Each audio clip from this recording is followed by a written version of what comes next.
Ladies and gentlemen, Seahawks fans of all ages, welcome back to the 12 Talk podcast. My name's Josh. I'm one of your hosts. We'll very soon be joined by Mitch and our special guest, Mr. Rob Staton.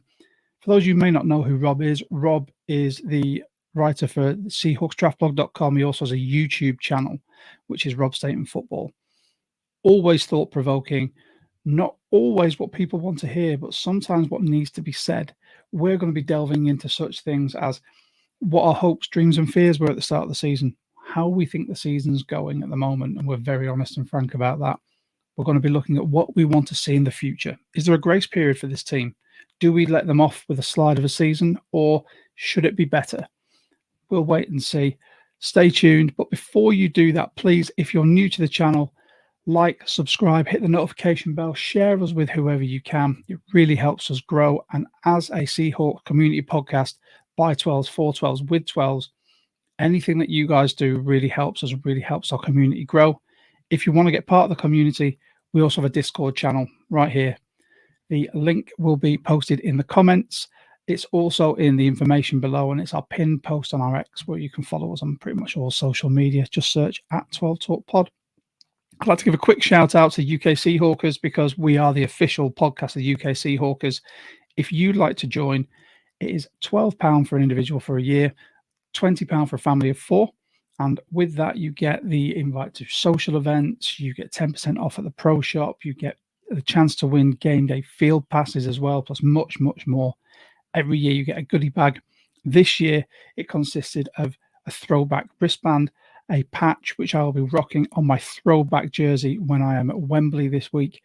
You also get your membership card, and this year we've got a handy-dandy RFD card to stop your things getting scanned if you are on the underground anywhere.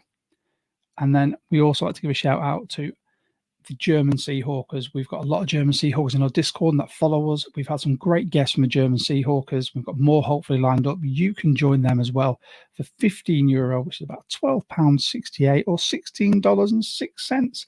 There may be shipping charges apply if you are outside of Germany or Europe, but it's well worth it. You can visit their website, www.germanseahawkers.com, pop it through Google Translate, and there you go. You're away. It's going to be a fantastic bunch of guys and girls. You know, we really thank them for the support, and we really want to just show a lot of love for them. Without further ado, I'd like to get into this because it's such an exciting conversation to have with Rob. If you've got any comments or feedback, by all means, pop them in the comments down there. We try and get back to absolutely everyone. And if you want to talk to us outside of this podcast, join the Discord. We'd love to have you. For now, let's get into it.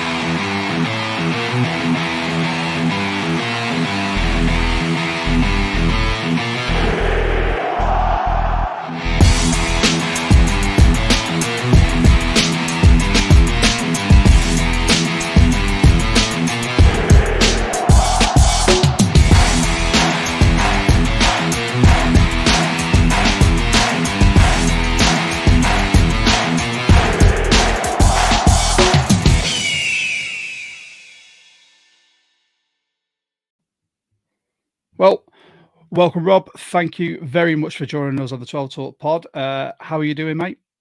Very good, thanks, guys. Yeah, appreciate the invite. It's great to have you. Mitch and I are both sort of we watch and listen to your pod as well, so we're really intrigued to sort of get your take on it. And the majority of our watchers and listeners will probably do the exact same as well. They'll probably subscribe to yours, and I think this will be a nice way for us all to sort of hash it out. So we were calling this the state of the Seahawks Nation as it stands. Obviously, we're standing 3-3. We were given that glimmer of hope with the first 3, although it wasn't total football, and the last 3 have been less than desirable from a Seahawks fan point of view. So we're going to start by looking back, how we felt at the start of the season before it all kicked off, what our hopes were or dreams were with Mike McDonald first coming as the head coach and this new coaching staff. Would you like to start us off, Rob? If we take off the hat of where we are at the moment and put that hopeful and slightly pessimistic hat for some of us. I know me and Mitch were a bit pessimistic with some of the things, but what did you think this season was going to be? I thought the season was going to be a much improved defense. I thought that defensively they would use their defensive line talent to create more pressure and have a lot of success in that regard. I thought that the whole defense would be much improved, potentially a top 15, top 10 unit, maybe even given the personnel that they had and the new coaching staff. I thought offensively, it was going to be very interesting to see a new offensive coordinator dealing with all of the weapons that they had and sort of seeing if players like DK Metcalf could take a step forward in their career and become a truly dominant number one receiver, whether they could be more explosive consistently and not be as streaky. And, they were the kind of things I was thinking, and I was quite confident going into the year. But I'm afraid after the last 3 games, I think a lot of those hopes and dreams they've had a nice bucket of water thrown all over them, I'm afraid. Yeah, I think that's where we all are. Sort of, Mitch, just to recap, what were yours before the season started? Yeah, I mean, in terms of a record that I thought we'd end up with, I had a sort of 8-9, 7-10, because I thought the first half of the season was going to be busted coverages, and I thought we were going to look really ragged both sides of the ball. I thought it was going to be a real difficult process. I think the offense has surprised me in that regard. We've looked a bit more fluid than I thought we'd be. Defensively, the first 3 games looked like we were actually going to be able to contend in a lot of games. Not necessarily contend in terms of a deep playoff run, but certainly stay in games longer than I thought we would. However, I did still predict that we were going to be struggling, at least for the first half of the year. So to be currently 3-3, we're about where I thought we'd be. It just hasn't looked how I thought it was going to look, if that makes sense. Yeah, I agree with you. I think we all had that after the way it ended with Pete and bringing on someone like Mike McDonald. I think we all thought that this could be changing in the guard, was going to be healthy. It was going to bring some new impetus and some new ideas. From a coaching point of view, and I said this, when you come in as a coach trying to implement your ideas, your schemes, your philosophies, it can take time to bed in. I mean, look at Mike Mack's defense when he was at the Ravens. It was sort of half a season, wasn't it? At least for it to bed in. That being said, much like Rob, we were quietly optimistic. We really wanted it to sort of kick on and sort of show what they could do using the weapons we've got to the full potential. And Grubb was making the right noise about DK, trying to get him the ball in the right spaces, using the players to their strengths. And then we brought these free agents in thinking that they'd at least fill a void for Mike Mack for this season. The optimism was there. That has somewhat been, I'll say it, as Rob said, had some cold water thrown over it. So it's been diluted somewhat. I want to take a minute just to introduce you our charity partner for the pod, the Robbing Cancer Trust. The Robbing Cancer Trust is the UK's germ cell cancer community. For those who don't know what germ cell cancer is, that is testicular and ovarian cancer. And the RCT was set up following the family tragedy, which sadly saw them lose their son and brother to germ cell cancer. Germ cell cancer is something that can affect anyone at any time, and the RCT, Robbing Cancer Trust, do a fantastic job creating awareness through the various campaigns like Talking Bollocks and Not Overreacting. If you or a member of your family have been affected or think you may be affected by it, please visit their website, therobbingcancertrust.org, to see how you can spot the signs, how you can manage it, and become part of the community. And if you'd like to help fundraise or give anything to them, by all means, that would be absolutely fantastic. And with that, I think the past is the past. We don't want to dwell on it too much. We've just sort of framed it nicely. The present. This is where the real assessment's going to be. 3-3. So we had a streak of 3 wins against arguably easier opponents. And then we've had 3 losses, which, barring the Lions loss, which I thought we actually looked like an effective team, I'll just come out and say it, they seem a bit embarrassing. I don't know if you guys think the same. The way we've been beaten, just it's embarrassing to watch. I think it's more the manner of the things that the fundamental things that we're not doing well. the clumsy mistakes, the ill-advised stuff, the amount of penalties we had in the first sort of 4 weeks was crazy. I think we led the league in penalties through the first 2 or 3 as well. There are things that I thought Mike Mack would sort of set as a standard, which just haven't been. And I wonder how much of the culture that had been established in the building has disappeared. Because who was it who spoke about it? Was it Leonard Williams that said there was a few people in the dressing room that just seemed to have given up in quarter 4 in games we were chasing? That's so far removed from what Pete Carroll did for our team for years. So I wonder how much of the culture that we thought Mike Mack was going to bring has actually bedded in or been brought at all. What do you think that with that, Rob? I don't think there's much of a culture at all, and I do think it's embarrassing because they've lost 2 home games. And I can remember the first ever time I went to Lumen Field. It was known as Questfield at the time, and going into that arena with no interest really in the Seahawks specifically, just going for the experience and completely becoming addicted to the team to the point where I've obviously been doing a blog about them since 2008. Because of that atmosphere in Questfield and everything that was about that occasion in 2006. And when I look at the Seahawks now, the home field advantage now, while all of the sort of the seats close to the field are taken up by away fans whenever they play anybody of any significance with a large supporter base, so Steelers, Niners, teams like that. The team is not playing with any real intensity or physical force, at least to what they say they want to be. Every team can make a hard tackle or can, it's football. The sport in its very nature is violent. It's not that they're never making tackles or anything like that, but they're missing too many tackles. They're not playing a physical brand of football. They're not winning in the trenches. This is not conducive with the kind of style that they say they want to play with.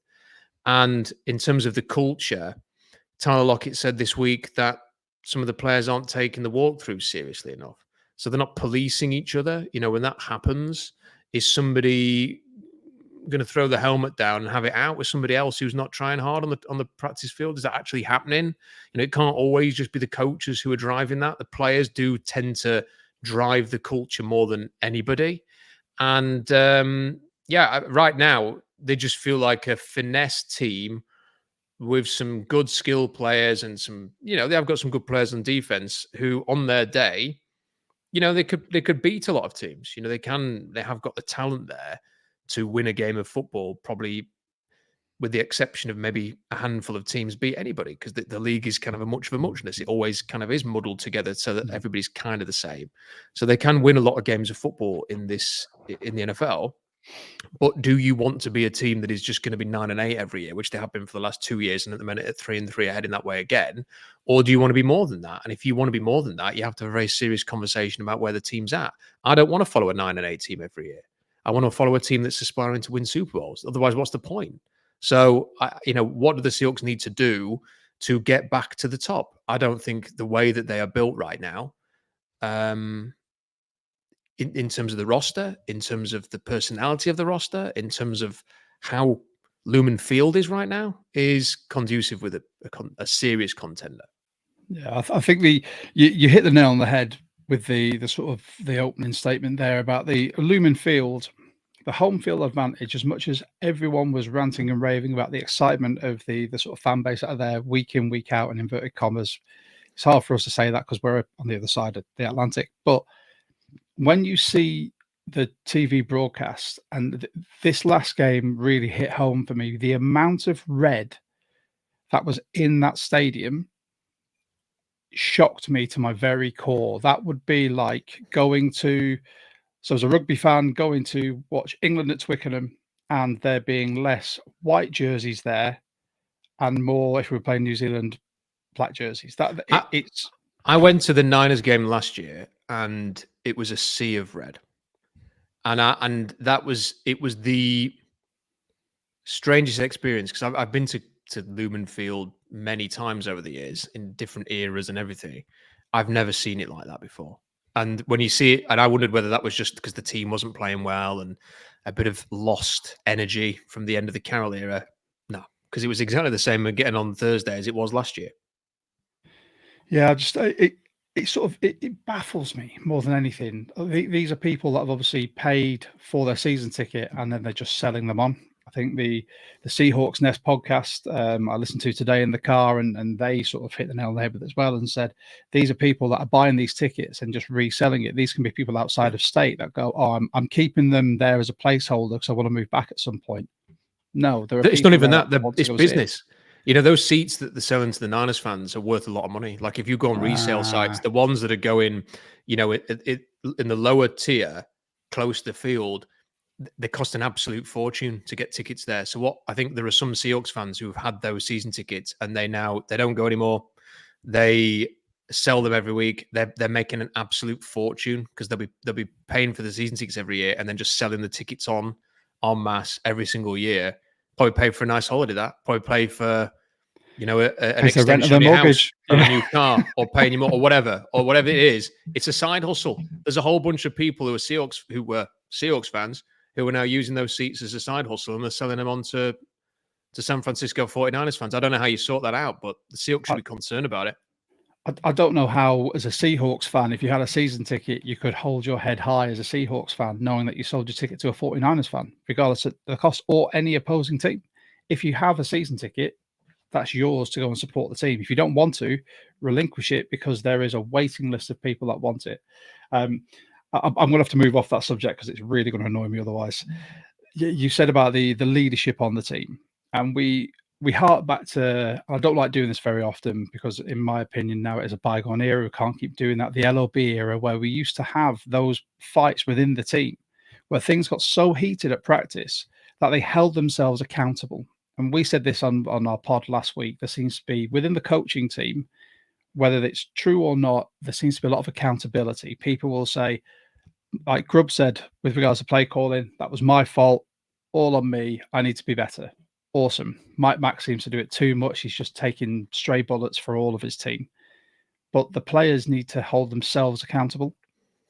If you're going to be a senior player in a professional team, regardless of the sport, you hold yourselves and your teammates accountable for everything. If you're messing around during walkthroughs, if you are not performing week in, week out, you have the wrong attitude, that is where you go and have those conversations. And that doesn't seem to be happening at the moment.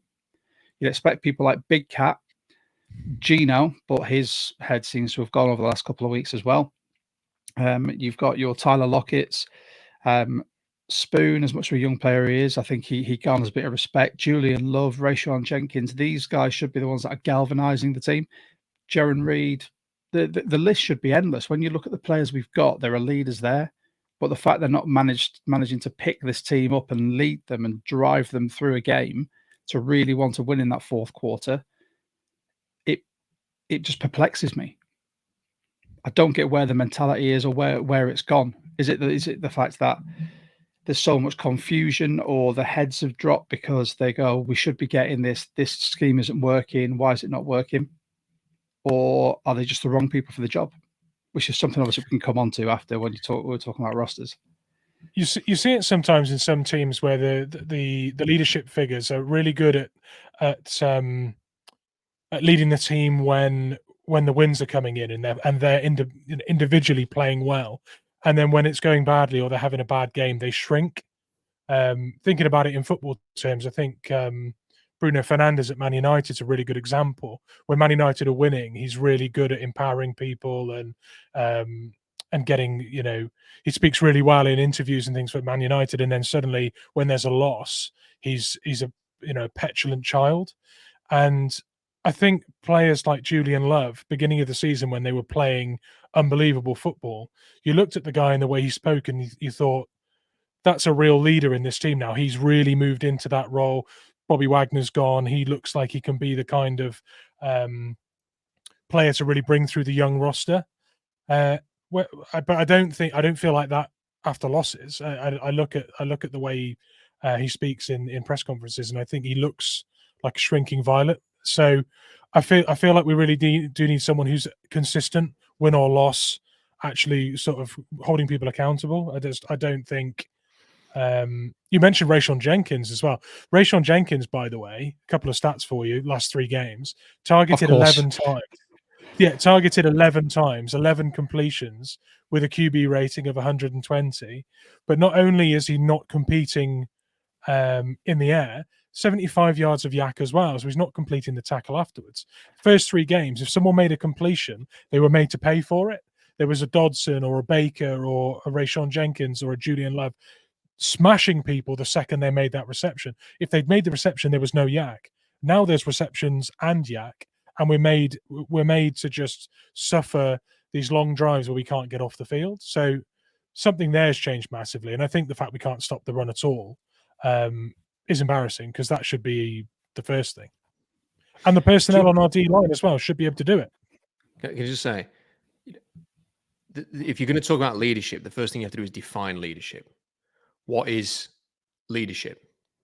Because I think too often leadership, and this is probably happens within GMs and at scouting rooms as well, as to people will look for maybe the most intelligent player, the player who turns up to the meetings on time, the player who speaks well or is considered to have a high football IQ. Leadership's not something you can easily define. The 2 greatest leaders that the Seahawks have had are 2 players who you would not point at as natural, quote unquote, leaders who would be a captain on most teams. Marshawn Lynch was one of the best leaders this franchise ever had. And he's the antithesis of somebody who would be considered someone who is going to lead, because he breaks the rules. He plays to his own tune. He doesn't listen to authority figures.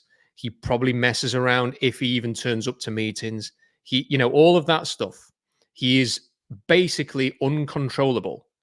But he would go out onto that field, and every single one of the players on the Seahawks team knew that he was going to go to war with them, and he was going to give them absolutely everything. And you know what? The other team were going to feel his presence.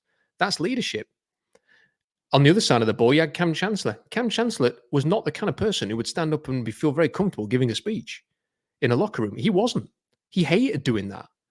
But he got out on the field, and here he is, this 6'3", 6'4", insane, monstrous safety who just pumped terror into the opponent and would absolutely knock someone's head off on a crossing route, and the whole of the Seahawks sideline would explode because of what he was doing. That's leadership. The problem the Seahawks have right now is they don't have anybody who does that. They don't have anybody who, when they get on the field, everybody says, that guy's going to take us to the promised land. They just don't.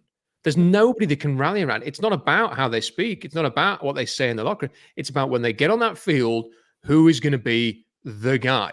They don't have any of those guys right now. They have Geno Smith, who's sulking on the sideline and wears his heart on his sleeve. So when things go wrong, his body language stinks. DK's ripping off a headset and yelling at Ryan Grubb and telling him to throw a post route or something, or throw beyond the sticks, whatever he was saying. The defenders, like Jaron Reed's, can be that kind of a guy sometimes, but there's nobody else on the defense who's going to go and level somebody, and then the rest of the team are like, come on, he's leading the way there. There's nothing. So unless you have those players, it ain't going to happen. You watch the Ravens on Sunday, Cal Hamilton came up and absolutely demolished somebody, and the whole of the Ravens sideline just went crazy. The refs threw a flag. They picked it up and said, actually, it's a legal hit. It's one of the best hits you'll see in the last 10 years. It was perfectly legal, and it was crunching, and it was devastating. Nobody does that for the Seahawks anymore. That's leadership, and they don't have it. It's like I said, defining leadership is difficult. I mean, anyone who works in a professional environment, leadership, management, very different kettle of fish to what you want in a sports team. There's this whole the age-old diatribe of, in the workplace, leaders don't require followers. Leaders chip in and they do all this. I'm sorry, but as an ex-sportsman, as a sports coach, for me, a leader on the field is someone that the team, his teammates, her teammates, want to follow. Whether, like you said, that is with crushing runs, with crushing tackles, with just leading from the front, leading by example. You don't need someone who can give a rah-rah speech, because the likelihood is on a professional team of sportsmen and women, I'll leave that blanket term out there, but for now, sportsmen, you've got someone in the background that's going to give a rah-rah speech. If you've got a captain that's going to come in and knock 7 shades out of someone every single day, make it a no-fly zone. If you run through my gap, I am going to absolutely melt you. That is something that people get behind. That's what gets people hyped up, not someone who gives a rah-rah speech. This was one of my issues with like Russell Wilson. He was very rah-rah, but there were times where people just didn't get behind him because of the personality he had. But then, like you said, Marshawn Lynch, you had your like Bobby Wagner as well. Could speak, but he put a lot of it on the field. Cam Chancellor. From that era, there were people that didn't just say, they did.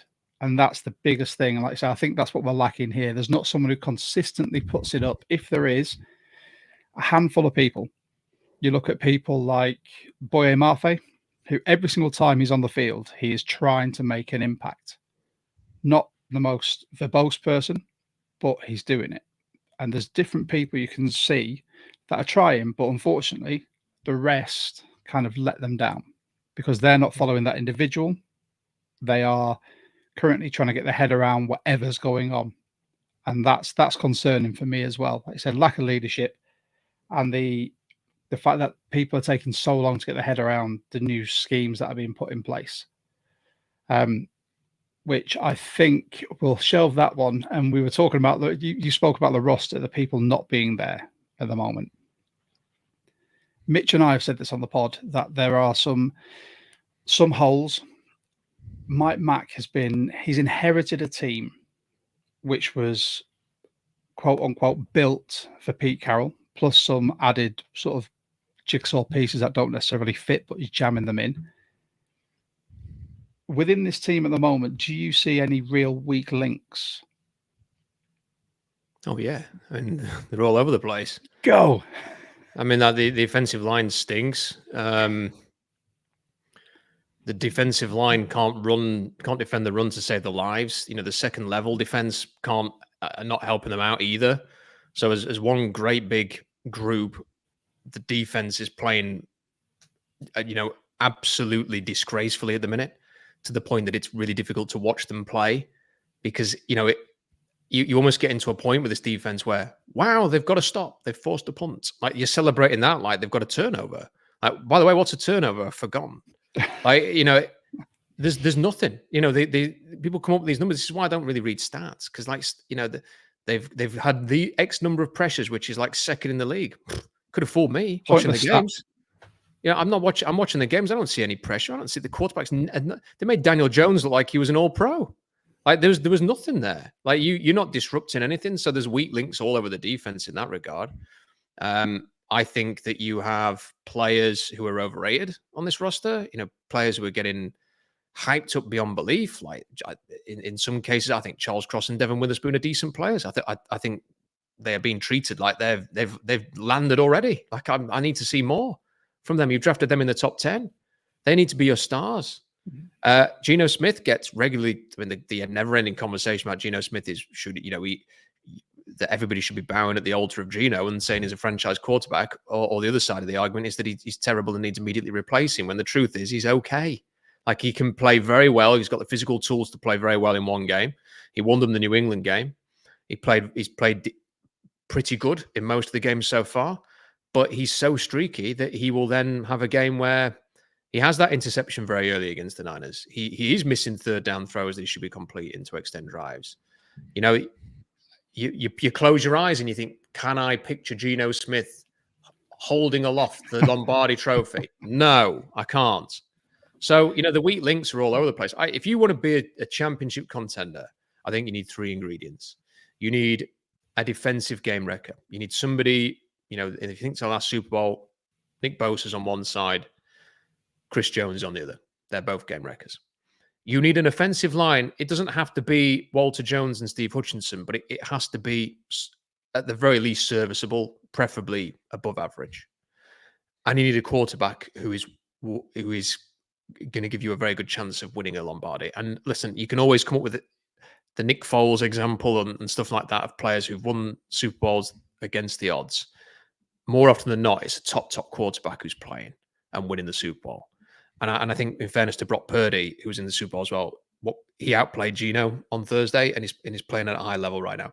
Probably playing as better than any other quarterback in the NFL. So, they're the things you need. How many of those things do the Seahawks have right now? I'd say none. I think I've said a few go on, times. I think Mitch. the only. So just to piggyback off that, when people have these conversations about blue chip players and what is a genuine blue chip player, I always think that if a player is in the top 5 for their positional room in the league, for me they're blue chip. The Seahawks don't have one outside of special teams.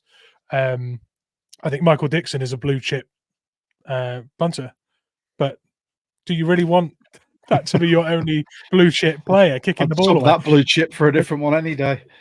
Yeah, and depending on whether it's an odd or even year, Mike Myers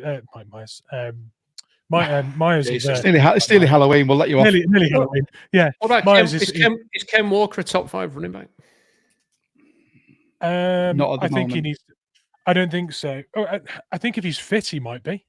We haven't seen him play a full season. I think if you played a full season, his stats would immediately put him up there, yards or touchdowns, or depending on how he's utilized. But he could be.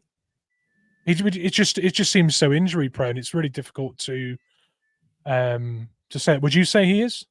Because I think the potential. I think he is a top 5 running back. I think that I think he should be the leading rusher in the NFL right now. But in the last 2 games, they decided to run him 5 times against the Giants. And then in the second game, they decided to rectify that by having him run straight up the middle like he was banging his head against a brick wall. So I think if their scheming was a little bit better in the last 2 games, he probably would be the leading NFL rusher right now. And it's a shame that they've cocked that up. Well, they definitely have. It's a very amicable way of saying that. If I swore on this podcast, I would quite happily do that. But for me, Ken, I can't say he's blue chip. The talent is there, but the production hasn't been due to injury and bad scheming. Like you said, I have banged this drum all season on this pod about running Ken Walker up the gut. He is not that running back. He's not that guy. Yet we seem to insist on doing it. Brilliant. Fantastic. We've all seen what he can do if you give him a little bit of space behind an O-line or put him on the out. Absolutely fine. But if you run him up the gut, you're getting nothing. You've drafted a running back in Zach Charbonnet that can do that. So use that. I think the biggest thing, and I hate just going over this again, it's the O-line conversation. Statistically, and I know Rob, you said you don't like stats, but unfortunately, I have got some stats are okay. Yeah, some are all right, but not these two I'm about to give you. Argument.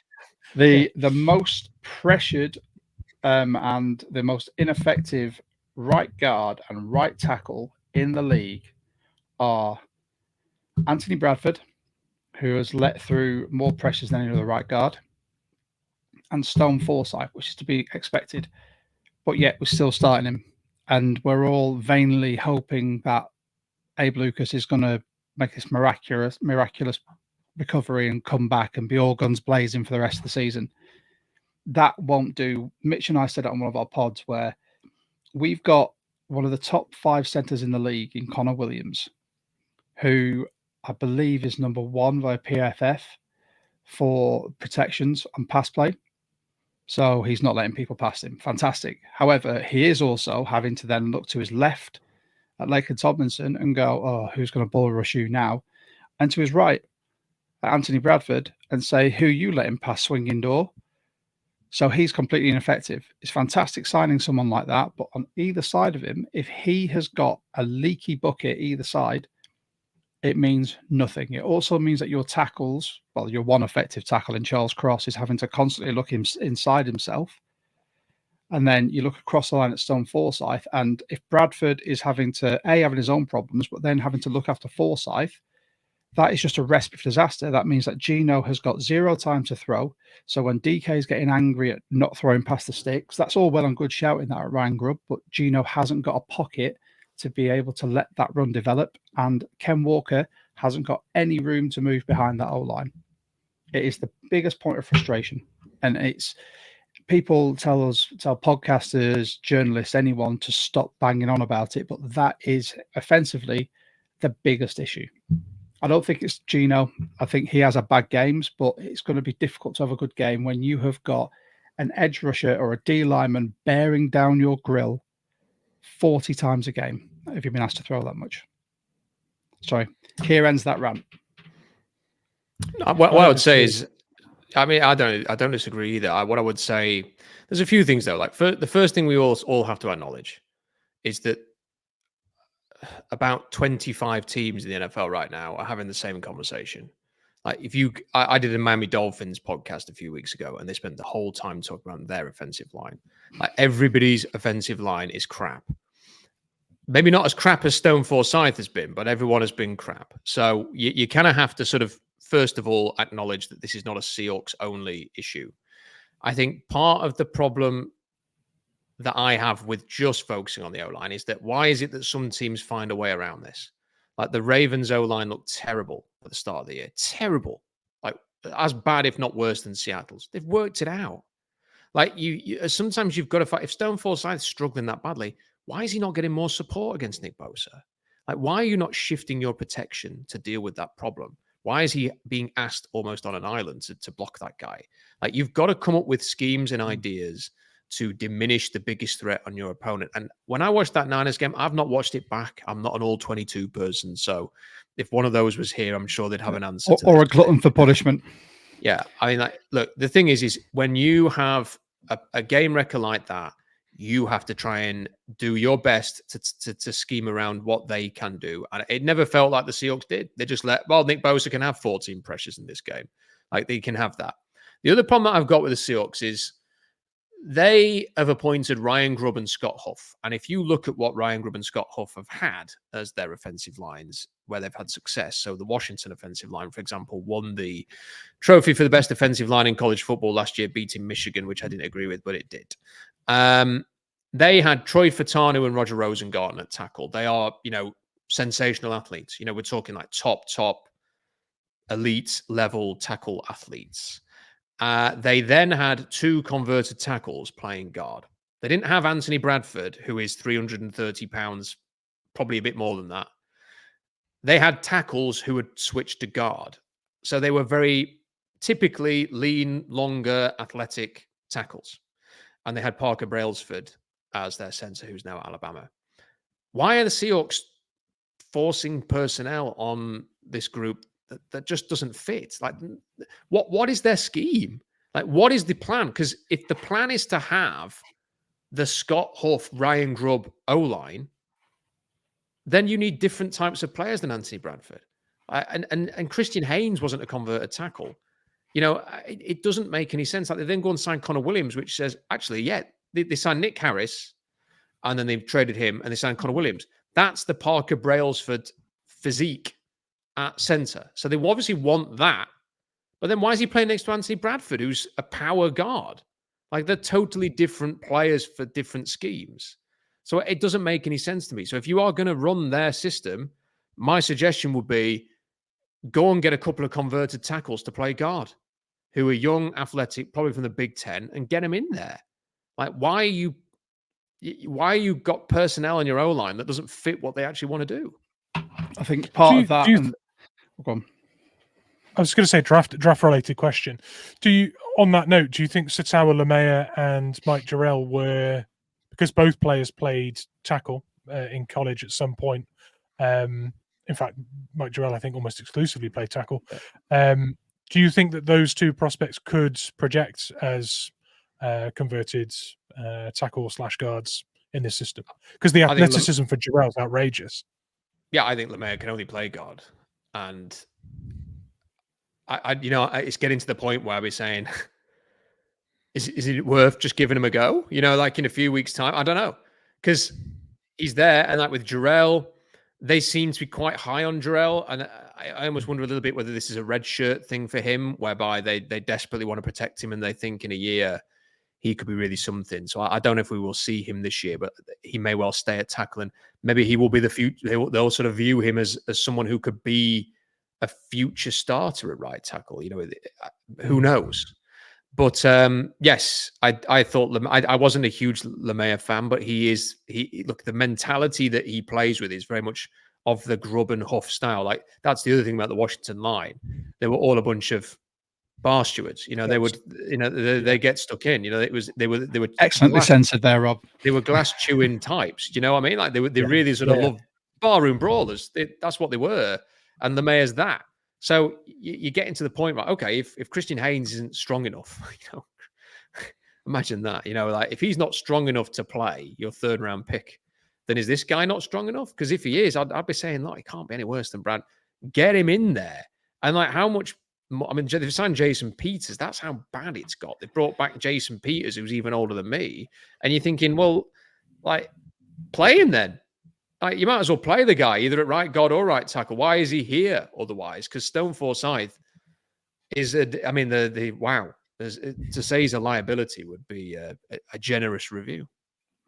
I think we've had these conversations multiple times on the pod, and it's getting to a point now where you're looking at this team, and if there is no uptick in production or even in with a view to the future. So if we can see the trajectory where we want to be going, if there's no clear trajectory for the team as it stands, then there has to come a point from a coaching point of view where they go O-line, Cross, Williams, whoever's on the right. If Abe's back, mega. If not, do they throw Jarrell in? But then you need to look at that guard position and say, look, we are not a playoff team yet. It is the first season, and this is something we'll come on to in a bit more length later. It is our first season with this coaching staff and this nucleus of players. Mike Mack, Grubb have got to work with what they've got because there's only so many trades that are happening. They're not going to make over 100 transactions in a season like they did when Pete first came in. When it comes to halfway point of the season, if we are still in a losing trend, surely they then need to go put the rooks in. Blood them, give them that experience, put someone like Jarrett Reed's back practicing now, put him back at safety. I would love to see him because they still see him as a starter of the future. Give him the opportunity. I think that's the way it needs to go. It's not exactly, it's not tanking, but then you're seeing what these players you've drafted, especially in this draft class that Mike Mack had a hand in, can do. And that will help project going forward. I don't think they'll do that. And the reason I don't think they'll do that is because I think one thing we've got to remember here is while the coaching staff changed, the front office did not. And there is a lot of pressure on John Schneider now. I'm not for a second suggesting that his job is under threat. It isn't. Nothing could be further from the truth. But if they end up sort of, let's say, 4-8 or something like that, or 4-9, and the coach turns to the GM and says, boss, I'm thinking of putting the kids in, the GM is going to say, no, you're bloody not. Because, if we end up 4-13, like, there are legitimately going to be questions about you. You won the battle with Pete Carroll, and you've just overseen this horror season, and why should you get the chance to take this any further? And although I don't think he would lose his job in that situation. It could create a scenario where 2025 was do or die really for the GM, and that all of a sudden changes the dynamic. I think because like when the Lions appointed Dan Campbell, they appointed a new GM, and they were given a 2-year grace period where the team was winning like 3-4 games, just picking in the top 5, and people were like, look, play the long game, it's fine. And I think if Schneider had gone and it was a whole new GM and they were going, right, listen, we didn't draft any of these players. We barely signed any of them. You need to give us time to turn things around. We need to have a look at some players. I think fans would go, fair enough.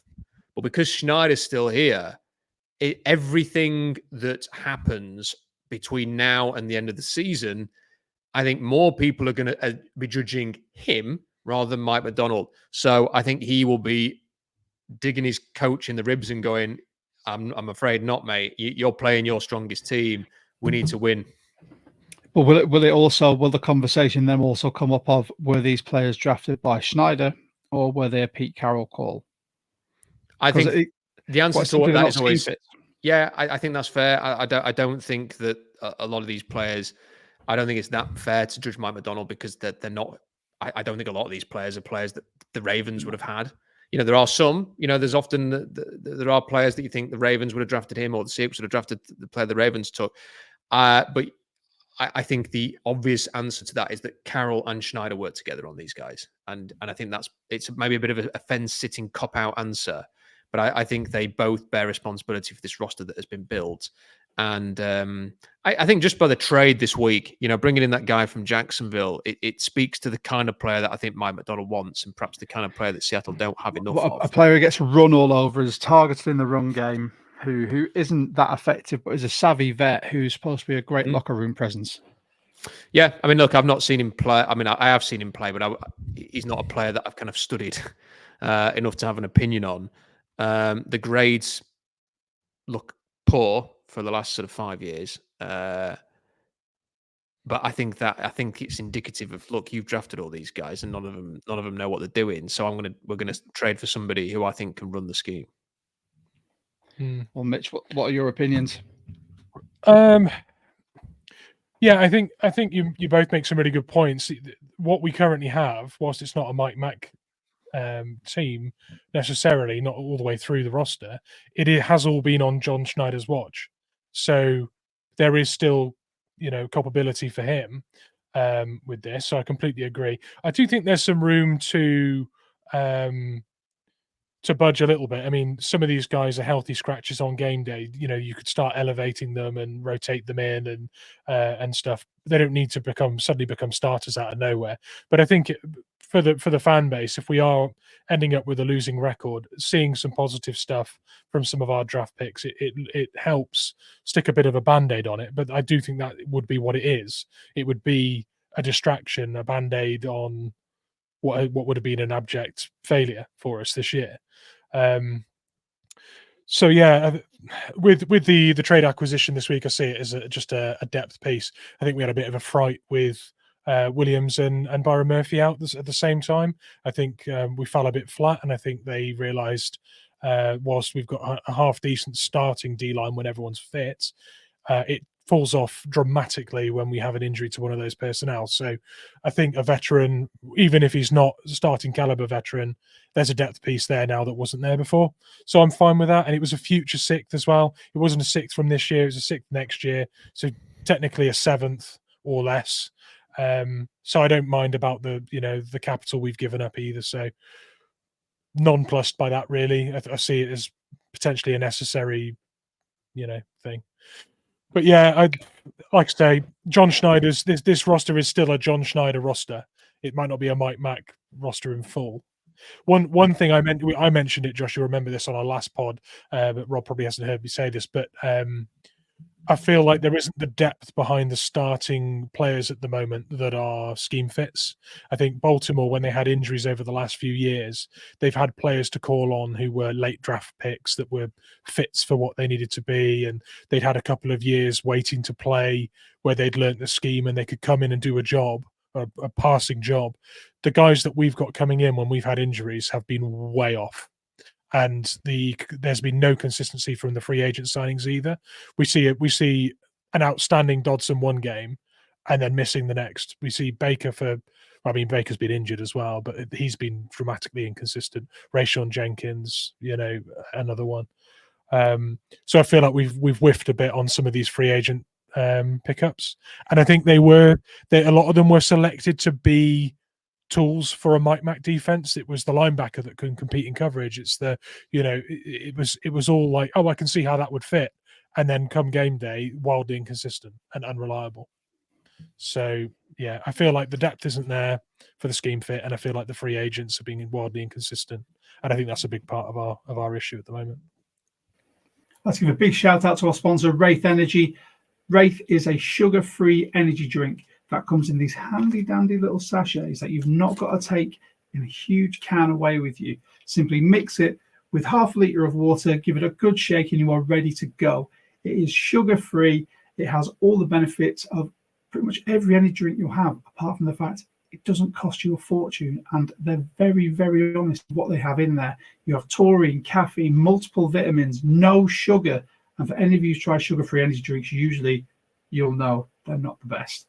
Wraith, however, I have tried the majority of the flavors now, and I love every single one. If you want to try Wraith, go to wraithEnergy.com, and when you're going to check out, use code 12Talk. for 10% off. You'll thank.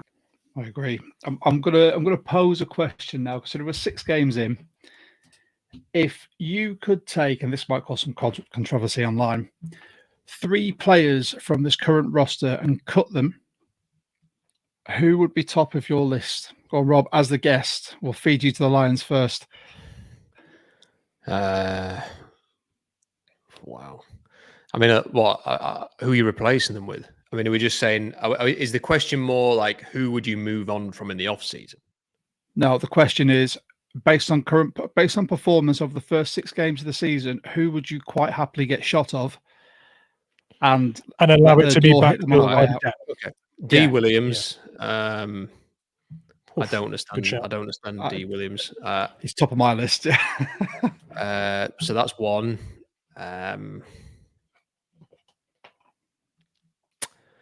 Stone Forsyth. I don't know. Can you afford to cut him?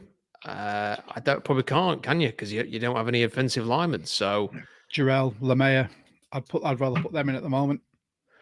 So I suppose he could be an option there. And oh my word, I mean, Mike Morris, Draymond Jones. I mean, like I don't know, like the players are. I know. I'd be open to trading Noah Fant for a ham sandwich. And Draymond Jones for a sandwich without any ham in it. Like just bread. I'd be open to trading those two. I don't think you can cut them financially, but they're not doing anything. I don't know why they signed Noah Fant. They don't even want to use an athletic tight end as a pass catcher. So what's the point of him being here? Why have they signed him? Like you might as well just trade him away. So that really sort of cutting the 4 sides as like the sacrificial lamb is not really anything that motivates. What I'd like to do is actually move on some of these big earners who are just a big fat waste of money at the minute. Like it. Good answer. Nice. Go on, Mitch. I agree with a lot of those. I think Laken Tomlinson's high on my list, just because I think if the guy isn't plug and play starting quality, why have a veteran in there over the talent we drafted? I'm okay with picking up veteran acquisitions on the O-line, but they need to be able to contribute. And you'd ideally like to see some leadership there as well with those performances and bringing through the guys you've drafted. I don't feel like we've had anything that you would have expected from him. I gave him some benefit of the doubt actually because we picked him up from the Jets and their O-line was awful last year. And before that, I think he was at the Niners before and he'd had a Pro Bowl year within the last 3. So there was at least some, you could let last year go by and say he was probably let down by just a bad unit. I just think he's done at the top level now. I'd see him go to see him backfilled by the guys we drafted and at least they'd be bad but learning. This is a guy that's bad and just cashing a check until retirement for me. Maybe you disagree, I don't know, but that's where I am with him. On the defense, I think Draymond Jones high on the list because I think I mentioned before that he feels like a luxury for this roster with the amount we're paying him. If you're paying someone to luxury money like we did with Adams for so long, they really need to be able to contribute consistently and be a starting quality player. I don't know that he's a starting quality player in any of the positions that they put him in. He feels like a universal piece that isn't good enough to start in any of the positions he plays, yet we're paying him starting money. That's how I feel about him. And then when we come to, I've struggled to find someone that Rob hasn't mentioned, to be honest, because he mentioned probably a couple of people I'd have started with. But yeah, those are the big two. He mentioned your boy, Mike Morris. Yeah, he did. I was going to skip over that. I really like Mike Morris. I actually predicted we'd pick him in the 5th that year, and then we took him. So I feel like I've got some connection to Mike Morris, but he hasn't really. He was drafted and asked to be something that he wasn't for Michigan, an interior D lineman. He was always 4i, generally 4i for Michigan, and we made him something else. Changed his body type. We tried to force him into a new role, didn't work, got injured, come back now. We've got players playing the position that he played at Michigan, and we don't need him on the interior either. So he's a depth piece now, and I feel like he'll probably see the end of his contract with us as a rookie and go somewhere else, and possibly do quite well. But not for us right now. And he's a Miles Adams piece. has to be a candidate, doesn't he? Because it's just a perennial shoulda, woulda, coulda with Miles Adams. He gets so much hype every single off season about how well. I forgot he was there. You know, somebody said he was. You know, they traded for this guy to potentially, because he wasn't getting it done, and neither was Morris and Jones. And I forgot. Oh God, I forgot he was on the roster. Like you just don't remember. He's just a completely forgettable player. The other week they were waxing lyrical about him. Said he had a fantastic sort of like a week of training, and then he came into the game and they said he had some fantastic snaps. And I was like, I can't remember seeing him in the game. Well, my favorite comment before the Niners game was John Schneider being interviewed by, is it Rabel, who were interviewing him before the game, I think, and they said, you know, Cam Young's back. What we're going to see there? And John Schneider was like, yeah, he's back. It's good to see him, and you know, we're gonna take it slowly with him, but you'll see his power when he's out there. And he played 2 snaps in the game. I believe one of them was a huge run straight in his direction, and then he didn't play again after that. So great assessment, John, from pre-game that we're going to feel his power. Well, felt about as much power as me sat watching it on my sofa and Robin. So yeah. Yeah, Cam Young being back scares me a bit, because his big criticism in college was he generated a lot of pressure up the gut, but he didn't finish the job. He didn't get many sacks. He had a lot of pressure attributed to him without putting up the sack numbers. But that's the entirety of our squad. So him coming back doesn't really add anything that, you know, unless he's improved dramatically while injured. I can't see. I liked him. You know, I thought he had a great Senior Bowl. And I really liked the pick. I think he's had such an injury hit time, hasn't he, since being drafted, that it's very hard to. He's never really been able to build on anything. So he's effectively a rookie now. And when the team can't defend the run, coming into that situation is really difficult for him. So I'm not sure we're going to see much of him for a while. No, same. I mean, when we were talking about the whole pressure thing of getting there and not being able to finish, before you came on, when we were in the little green room bit, Mitch and I were going through some analogies that we definitely cannot air here, because it's just been something that has been the biggest bone of frustration. Just we cannot finish. For me, I'll be very honest. The 3 that I picked, all 3 have been named by both of you. D. Williams, get off my roster. You are on there to be a kick returner, and as someone who has had to go on the many high balls on a rugby pitch, it's not hard to see or spot the trajectory of a ball. If it's going behind you, you should be able to spot that. But also, don't stand directly under where you think it's going to be. Stand further back from it so you can at least run on to catch it. Because if it does come further back, at least you're in a position anyway. Can't do that. Get in the bin. Stone Forsyth, no, I'm sorry, I'm done. I liked him coming out of Miami, but I just can't. I can't watch another game with him at right tackle now. It's just a revolving door. And Laken Tomlinson, as we said, just a vet, pick up a paycheck, doing absolutely nothing for an O-line, which is underperforming.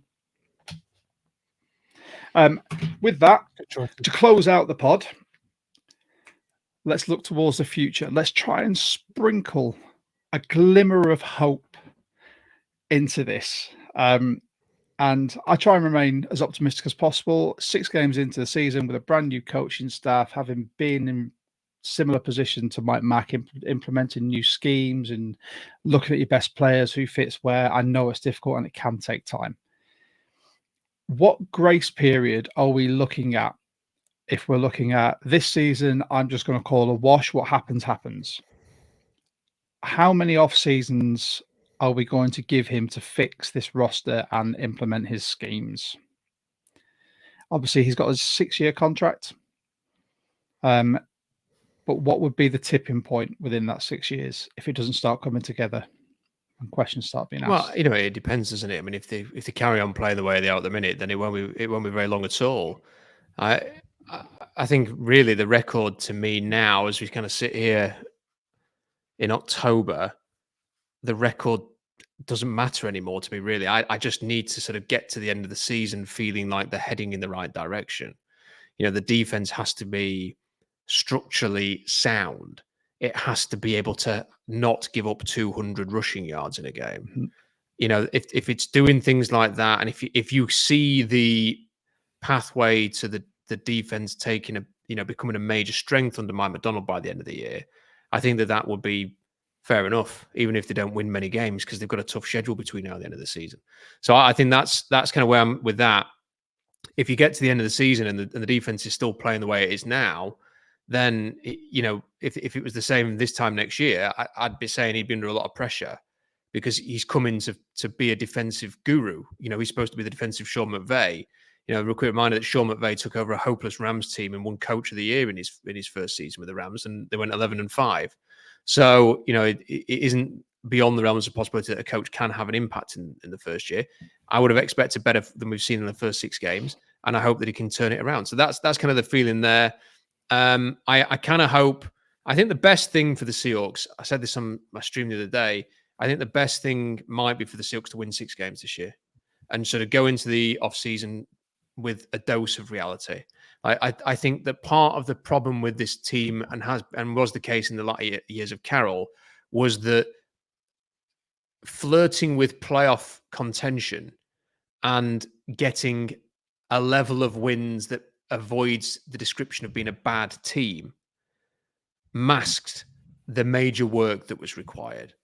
And the worst thing that could happen is the Seahawks scrape their way to 8 or 9 wins again by winning the last couple of games, let's say, and everyone goes into the offseason going, run it back. Like, sometimes you just need a little bit of pain to get back to where you need to go. I'd like them to do a Harbaugh-esque, draw a line under everything and start again. We are going to be an O-line, D-line team in the offseason, and say, this is like the pathway is set to sort of rebuild this team and do what it takes and be extremely prepared to move players on who you might love. You might think they're good players that you would ideally keep in another one, but you're going to move on from them for the greater good to rebuild this team. I hope that they do that. And I think getting to 8 or 9 wins again, if that's what happens, and everyone kind of thinking they're okay, they just need another offseason, will just prolong the agony of the mediocrity. So perennial mediocrity is something that I label this as. Because I'm telling you now, like, there's only 2 options right now for me. I don't know what you guys think. Like, the idea that this team gets to 11 wins is so unrealistic right now. It's beyond belief. Like, well, to get to 11 wins, they'd have to go 8-1, wouldn't they? Like, is that right? Am I my maths, or 8-2 or something like that? So, it's 8 and so is that going to happen? Now, yeah. Is it going to? Are they going to win 8? Are they going to win 8 of the last 11 games? They're probably not. They're not. Based on how they're playing now. So that means they're either going to be like 8, 9, 10, or they're going to be worse than that. And I'm not sure I can deal with 8 and 9, 9 and 8, and everybody thinking everything's cool. Like, I think they need to build. O-line needs to be better. D-line needs to be better. Sorry, defense needs to be better. O-line needs to be better. They do have to be open-minded about drafting a quarterback. That may well happen in the offseason. We'll see. Like it. Yeah, nice. Yeah, I'm of the same sort of mind. What I don't want to see is just limp into like a wild card playoff spot, lose that game, end up being positioned badly in the draft. Yeah, probably. Yeah, and I just don't want to see that. I feel like a decent finishing the season with a not good record, but having started to sort of right the ship, get structurally sound, like you say, and start to see that culture come back. Like, the things that are going to make me feel good are the things that I think we can build on.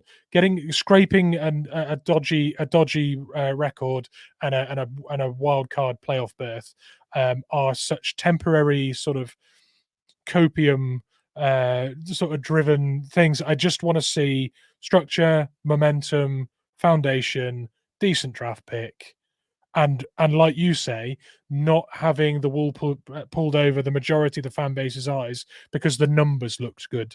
I want to see us actually look good and look forward to watching the games. And see that progression. That's the main thing for me. And if we get a nice draft pick and a new quarterback next year, because there's some ones that I think are a really good fit, actually. I think that's what a good season looks like now for me. I agree. I've got it as sort of 2 off seasons. This season, like I said, all I want to see is that upward trajectory just to see what's happening. I'm getting to the point where I really agree with Rob about not being afraid to move on some of your stalwart, expensive players, because I think we have got to a point where we need to know that we build that D&O line first, then build back. At the moment, it's just not there. I do give that little bit of leeway as a sports coach to Mike Mack, because it takes time to bed things in. An off season isn't enough. It can take a year. Alex Ferguson, I think we said this on the last pod. Alex Ferguson didn't win everything in the first year. He was awful. Pete Carroll didn't either, and look what he built. And we're bringing in a totally new philosophy. We're going to have to bring in younger players who are able to show all the multiplicity that he needs. This season, I am now prepared myself for I've got a tin hat on. I'm preparing myself for an absolute world of hurt. When I'm at Wembley on Sunday, I am fully prepared for people to say whatever they want to at me when I'm interviewing other Seahawks fans for the pod, because I've kind of disconnected from the hopes that we had at the start of the season to right now. I just want to see growth. I want to see progression. I want to see the players that are going to stick around in this franchise really start to pull it together. I want to see a leadership nucleus form of people that will lead from the front. And at the end of the season, like you said, Rob, if we limp into a wild card spot and just get absolutely destroyed by someone, that's going to be more demoralizing than going, you know what, we weren't great this season. First season with a new coach, everything needs to be blown up. Go away, redo it, and start that way. Keep who you want to pick, who you think is good within the squad and you can use, and the rest jettison, rebuild, and then go from there. And then next season, a bit more pain with new squad, and then hopefully the season after, when everyone's sort of gelled, we can go from there. 2 off seasons, 3 seasons in total before we start hitting the big red panic button is what I go for.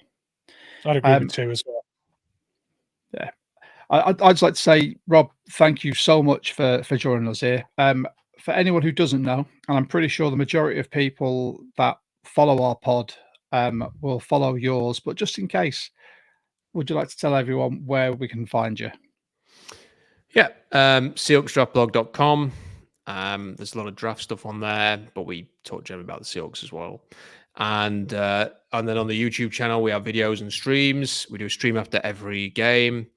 We'll be doing that a little bit later after the Falcons game, because I've got to do the national broadcast for the Chiefs Niners. So go Chiefs. And then we're getting on with that. So Rob Staton Football for the YouTube stuff. Nice. Brilliant. Well, I've already subbed, so I get all the notifications for that. So it gets me through my working day, Rob. I literally, whilst I'm sorting the insurance bits out for work, I put that on my phone in the background, and then I can either do I agree, or we need to talk about that. And that's what I thought we could do here as well, which I've really enjoyed this. And Mitch, I'm pretty sure you have as well. Yeah, 100%. Big fan as well, Rob, with the draft blog, because for the last 4 years, I've been making my own draft guides and profiling all of college football and up to 800 prospects every year and trying to stay up to date with everything. And your draft blog's brilliant, and I've always used it as a resource. So really great to meet you and have you on and talk Seahawks with you. So thank you so much for coming on. I really appreciate that, Mitch, because it is a lot of work. I was saying this to Josh before. So before we get into a draft love in here, let's finish the pod on a high note with these two are now, that's it, friends. But I will say thank you from me, from Mitch. Thank you to Rob for coming on. We've been the 12 Talk podcast. You can find us on YouTube, X, all those other bits and bobs. You can find us on Spotify. We've got an Instagram, Facebook, and Rob has told you exactly where you can find him. I will put links to all of Rob's stuff. I always get the direction wrong. We're going that way today. All of Rob's stuff in the description below. So you can click that link and you can sub to Rob's channel. But from all of us, thank you and go Hawks. Go Hawks.